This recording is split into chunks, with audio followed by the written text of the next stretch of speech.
रहीम नाज़रीन अस्सलाम वालेकुम। मैं हूँ इमरान वसीम।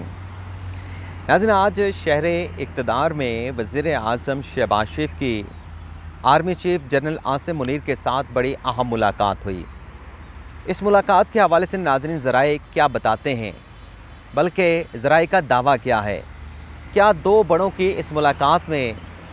साबिक़ वज़ीर आज़म इमरान ख़ान की गिरफ़्तारी का हतमी फ़ैसला कर लिया गया है। एक तो इस मुलाकात के हवाले से ज़राए का जो दावा है, ज़राए की जो तफ़सीलात हैं, वो आपके साथ हम शेयर करेंगे। इसके अलावा नाज़रीन, 4 बड़ी अहम शख्सियात के ख़िलाफ़ कार्रवाई का ना सिर्फ फ़ैसला किया गया है, बल्कि कार्रवाई के हवाले से पहला कदम भी उठा दिया गया है। अब ये क्या मामला है, कौन सी 4 अहम शख्सियात हैं, उनके ख़िलाफ़ क्या कार्रवाई हुई है, इसकी तफ़सीलात और इसके अलावा हमारे प्रोग्राम की जो दीगर अहम ख़बरें हैं, उनकी तफ़सीलात भी आप नाज़रीन की खिदमत में पेश करेंगे। तो नाज़रीन, पहली ख़बर से गुफ्तगू का आगाज़ करते हैं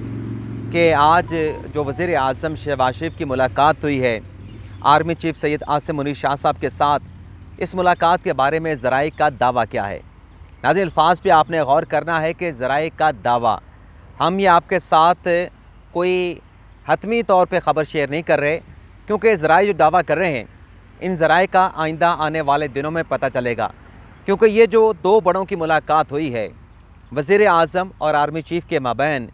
ये दोनों की 1-on-1 मुलाकात हुई है, 1-to-1 मुलाकात हुई है। मैं कोई उस मुलाकात में बैठा नहीं था, लेकिन क्योंकि वज़ीर आज़म का आर्मी चीफ़ के साथ मिलना या आर्मी चीफ़ का वज़ीर आज़म के साथ मिलना एक बड़ी अहम ख़बर है। और मौजूदा हालात में 9 मई के वाक़यात के बाद जिस तरीके से पाकिस्तान तहरीक इंसाफ के कारकुनान को गिरफ़्तार किया गया, रहनुमाओं को गिरफ़्तार किया गया, तो उसके बाद वैसे तो आखिरी माह भी एक मुलाकात हुई थी वज़ीर आज़म शहबाज शरीफ के साथ आर्मी चीफ़ की, लेकिन चूँकि आर्मी चीफ़ ने अभी चंद रोज़ पहले जो फॉर्मेशन कमांडर का इजलास हुआ, उसके बाद ये उनकी वज़ीर आज़म के साथ बड़ी अहम मुलाकात है। तो फॉर्मेशन कमांडर के इजलास के बाद, उस कॉन्फ्रेंस के बाद इस मुलाकात को इसलिए अहम करार दिया जा रहा है क्योंकि ज़राए के साथ जो हमारी गुफ्तगू हुई, उनका ये कहना है कि जो भी उस फॉर्मेशन कमांडर के इजलास में फ़ैसले किए गए, अब वो फ़ैसले क्या थे। एक फ़ैसला तो नाज़रीन ये था कि जो 9 मई के मास्टर माइंड्स हैं, उन्हें कानून के कटहरे में लाया जाएगा, उनके ख़िलाफ़ जो कानून की गिरफ्त है उसको मजबूत किया जाएगा, और 9 मई के वाक़यात के ज़िम्मेदारान के ख़िलाफ़ ना सिर्फ घेरा तंग किया जाएगा, उन्हें कानून के दायरे में लाया जाएगा, कानून के कटहरे में लाया जाएगा, बल्कि उस रास्ते में जो भी रुकावट पैदा करने की कोशिश करेगा, उनके साथ आईनी हाथों के साथ निपटा जाएगा। तो ज़राए ने एक तो ये बताया है कि जो फ़ैसले फॉर्मेशन कमांडर के इजलास में किए गए, उन फ़ैसलों के हवाले से आर्मी चीफ़ ने वज़ीर आज़म शहबाज शरीफ साहब को आगाह किया, और साथ में ये कहा गया कि चूँकि फ़ौज ने बतौर इदारा ये फ़ैसला किया है कि 9 मई का जो वाक़या है ये पाकिस्तान का 9/11 है, और इसके जो ज़िम्मेदारान हैं, जिन्होंने जो फ़ौज के शोधा हैं, उनकी यादगारों की बेहुरमती की है, उनके जो मुजस्मे हैं उनकी बेहुरमती की है, और एक एटमी पावर के मिलिट्री इमलाक को, मिलिट्री तनसीबात को निशाना बना के दुनिया को एक नेगेटिव पैगाम दिया गया कि ये जो एटमी मुल्क है पाकिस्तान, अगर ये अपने घर की हिफाजत नहीं कर सकता तो एटम बम की हिफाजत कैसे करेगा। तो ज़राए का ये कहना है कि इस मुलाकात में ये कहा गया कि चूँकि फ़ौज ने अब इदारा जाती सतह पर यह फ़ैसला कर लिया है कि जो भी ज़िम्मेदारान हैं 9 मई के वाक़यात के, जो पुरतशद्दुद मुज़ाहरे किए गए, जो तोड़ फोड़ की गई, उनके साथ किसी किस्म की कंसेशन या रियायत नहीं बरती जाएगी, तो लिहाजा ये सिविलियन हुकूमत की ज़िम्मेदारी है। ज़रा ये बताते हैं कि ये पैगाम दिया गया है इस मुलाकात में, ये कहा गया कि चूँकि ये तमाम कार्रवाइयाँ करना, ज़िम्मेदारानों को पकड़ना, ज़िम्मेदारों को कानून के कटहरे में लाना सिविल हुकूमत की ज़िम्मेदारी है, और अगर इसमें फ़ौज बराह रास्त कार्रवाई करेगी, यानी सिविल हुकूमत अगर कार्रवाई ना करे, बराह रास्त फ़ौज कार्रवाई करे, तो जो फ़ौज का एक बयानिया है, फ़ौज की जानिब से जो बार बार मैसेज दिया जाता है कि फ़ौज सियासी मामलात से ख़ुद को दूर कर चुकी है, फ़ौज ख़ुद को न्यूट्रल कर चुकी है, सियासी मामलात से फ़ौज का कोई ताल्लुक़ नहीं, बराह रास्त अगर इदारे की तरफ से कार्रवाइयाँ की गई ज़िम्मेदारान के ख़िलाफ़, तो मैसेज आएगा कि देखें फ़ौज कहती कुछ और है और कर कुछ और रही है। तो इस मुलाकात में ज़रा ये बताते हैं कि ये कहा गया है वज़ीर आज़म को कि जब फ़ौज ने फ़ैसला कर लिया है, फ़ौज अपने इस फ़ैसले के ऊपर कायम है, फ़ौज ज़िम्मेदारान के ख़िलाफ़ कार्रवाई चाहती है, और हुकूमत से कहा गया है, हुकूमत से दरख्वास्त की गई है कि आप तमाम ज़िम्मेदारान के ख़िलाफ़ कार्रवाई करें, बिला तफरीक कार्रवाई करें, اور ان تمام ایکشنز میں جو آپ 9 مئی کے واقعات کے ذمہ داران کے خلاف لیں گے، فوج کو آپ کو مکمل سپورٹ حاصل ہوگی۔ بطور ادارہ فوج آپ کو سپورٹ کرے گا، آپ کی پیٹھ پہ ہوگا، لیکن کارروائی آپ کریں گے، ایکشن آپ کریں گے، فیصلے آپ لیں گے۔ اور ساتھ میں ناظرین اس ملاقات میں یہ بھی کہا گیا ہے کہ جو بھی کارروائیاں ہونی ہیں، جو ذمہ داران کو پکڑنا ہے، پکڑنے کے بعد عدالتوں میں پیش کرنا ہے، تو اس میں جو پروسیکیوشن ہے وہ مضبوط ہونی چاہیے۔ پروسیکیوشن میں تحقیقات میں جھول نہیں ہونے چاہیے، کڑیاں ایک دوسرے کے ساتھ مل رہی ہوں، کیونکہ جہاں پہ کڑیاں ٹوٹتی ہیں، یہ ہم نے کیونکہ سپریم کورٹ میں فوجداری کیسز کو ہم دیکھتے ہیں، تو جہاں پہ کڑی ٹوٹتی ہے عدالتیں لوگوں کو بری کر دیتی ہیں، ملزمان کو بری کر دیتی ہیں۔ تو اس ملاقات کے حوالے سے یہ کہا گیا ہے کہ جن لوگوں کا ملٹری آرمی ایکٹ کے تحت ٹرائل ہوگا، وہ تو موسٹلی لوگ جو ہے وہ تو فوج کے حوالے کیے جا چکے ہیں، لیکن جو منصوبہ ساز ہیں، جو حصولت کار ہیں، اب ان کے خلاف کارروائی کرنی ہے۔ جو ماسٹر مائنڈز ہیں ان کے خلاف کارروائی کرنی ہے، ان کے خلاف گھیرا تنگ کرنا ہے۔ ان میں سے موسٹلی لوگوں کا جو ذرائع نے ہمیں بتایا ہے، وہ کیس جو ہے وہ اسپیشل کورٹس میں چلے گا، ATC کورٹ میں چلے گا، لیکن اگر کسی کو ملٹری کورٹ میں اس کا ٹرائل کرنا ہوا، فوجی عدالت میں ٹرائل کرنا ہوا، تو اسے آرمی ایکٹ کے تحت جو ہے متعلقہ عدالت سے لے لیا جائے گا۔ اس کی ڈیٹینشن جو ہے وہ سول عدالتوں سے لے کے، اسپیشل عدالتوں سے لے کے ملٹری کورٹ کے حوالے کر دی جائے گی۔ تو ذرائع اس ملاقات کے حوالے سے یہ دعویٰ کر رہے ہیں کہ گرفتاری ہوگی، عمران خان کی بھی گرفتاری ہوگی، لیکن گرفتاری سے پہلے جو پیپر ورک ہے، جو تفتیش ہے، جو انکوائری ہے، جو تحقیقات ہے، جو پروسیکیوشن ہے،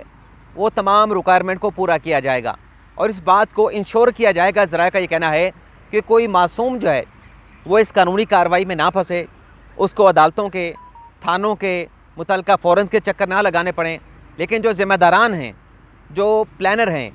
جو فیسیلیٹیٹر ہیں اور جو کریکٹر ہیں، انہیں کسی قسم کی کنسیشن پورے اس پروسیس میں جو میکانزم ہے پروسیکیوشن کا، تحقیقات کا، انکوائری کا، اس میں کسی قسم کی غفلت یا کوتاہی جو ہے وہ نہیں ہونی چاہیے۔ تو یہ ناظرین اس ملاقات کا خلاصہ ہے۔ اس کے علاوہ ناظرین 4 بڑی اہم شخصیات کے خلاف جو کارروائی ہوئی ہے، اس حوالے سے ناظرین آج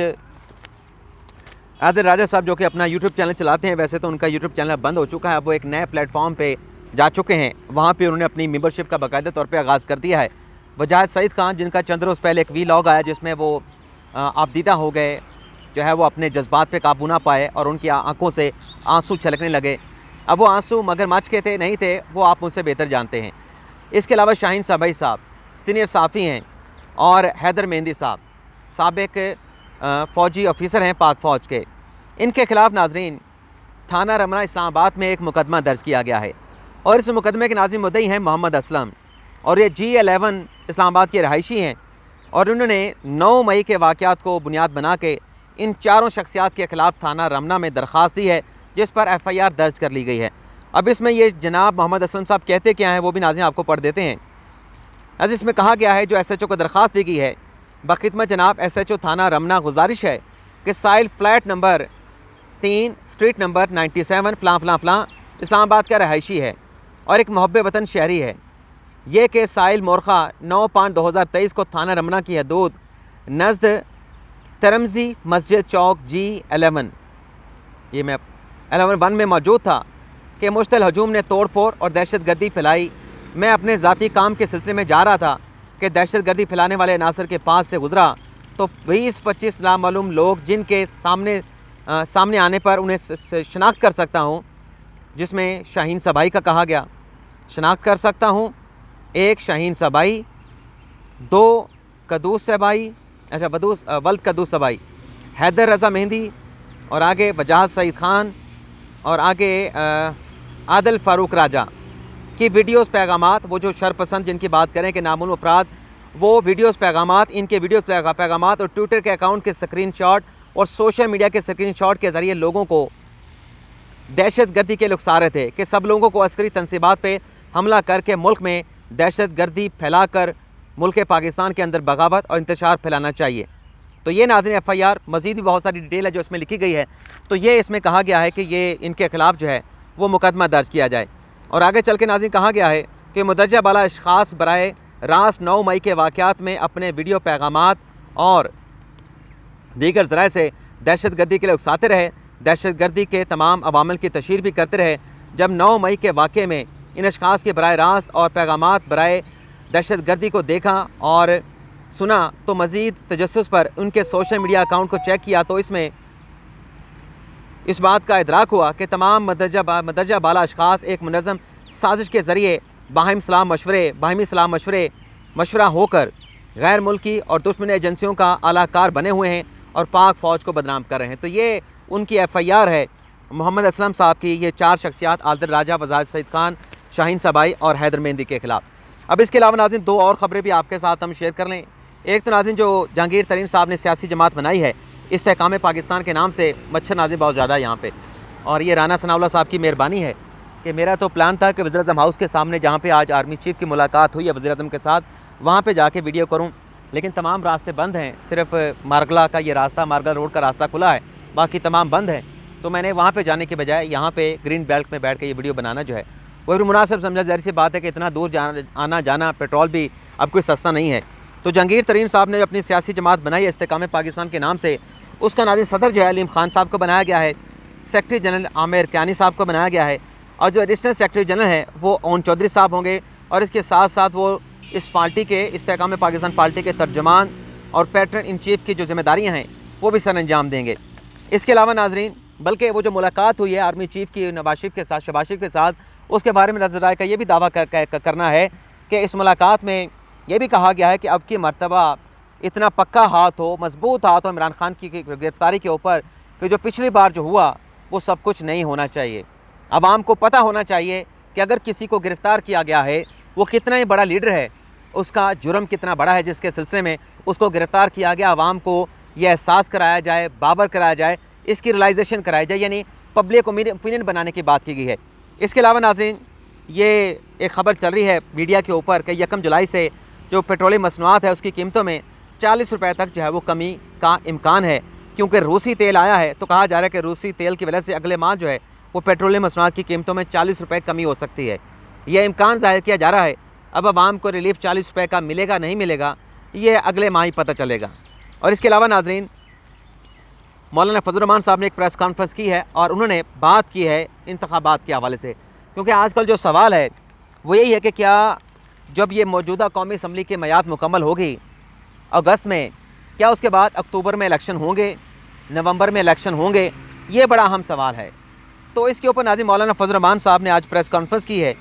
तमाम जो इस वक्त पॉलिटिकल इश्यूज़ हैं उनको उन्होंने टच किया है, लेकिन जब इलेक्शन का मामला आया तो उन्होंने ये कहा कि इलेक्शन में ताख़ीर होनी है, कितनी होनी है, नहीं होनी, इसका फ़ैसला जो है वो पार्लियामेंट करेगी। वैसे तो नाज़रीन हमारे जो सहाफ़ी हसन अय्यूब साहब वो ये दावा पहले ही कर चुके हैं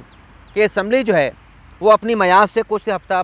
दिन पहले तहलील कर दी जाएगी। उससे तो प्रमा फिशाई जो इलेक्शन है वो अक्टूबर के आखिरी हफ्ते या नवंबर के पहले हफ्ते में जाता हुआ नज़र आ रहा है। लेकिन साथ में नाज़रीन हसन अय्यूब साहब ये दावा कर चुके हैं मेरे वीलॉग में, मुख्तलिफ और वीलॉग में, मुख्तलिफ TV चैनल्स के ऊपर कि ये जो इलेक्शन है ये अक्टूबर नवंबर में नहीं होगा, बल्कि आइन और कानून का रास्ता अख्तियार करते हुए जो आइन के अंदर गुंजाइश दी गई है, जो कानून के अंदर प्रोविज़न मौजूद है, उनको इन्वोक करते हुए, आइन के दायरे के अंदर रहते हुए, कानून के सर्कल के अंदर रहते हुए जो इलेक्शन है वो अक्टूबर नवंबर में नहीं बल्कि 6 माह आगे जाएगा। अब ये मौलाना फजल रहमान साहब भी इलेक्शन में ताख़ीर की बात कर रहे हैं, हमारे सहाफ़ी हसन अय्यूब साहब भी है, वो भी ये कह रहे हैं कि साल नहीं बल्कि अगले साल 2024 मार्च अप्रैल में जाके ये कौमी असम्बली का इलेक्शन करवाया जाएगा। ना सिर्फ कौमी असम्बली का इलेक्शन होगा बल्कि पंजाब असम्बली का, KP असम्बली का, बलूचिस्तान असम्बली का और सिंध असम्बली का इलेक्शन जो है एक साथ करवाया जाएगा। अब नाज़रीन ये बहाम मौजूद रहेगा कि कब इलेक्शन होंगे, लेकिन ये पता तभी चलेगा जब अगस्त में असम्बलियाँ तहलील की जाएंगी और उसके बाद निगरान सेटअप आएगा। इजाज़त चाहते हैं नाज़रीन, अल्लाह हाफ़िज़।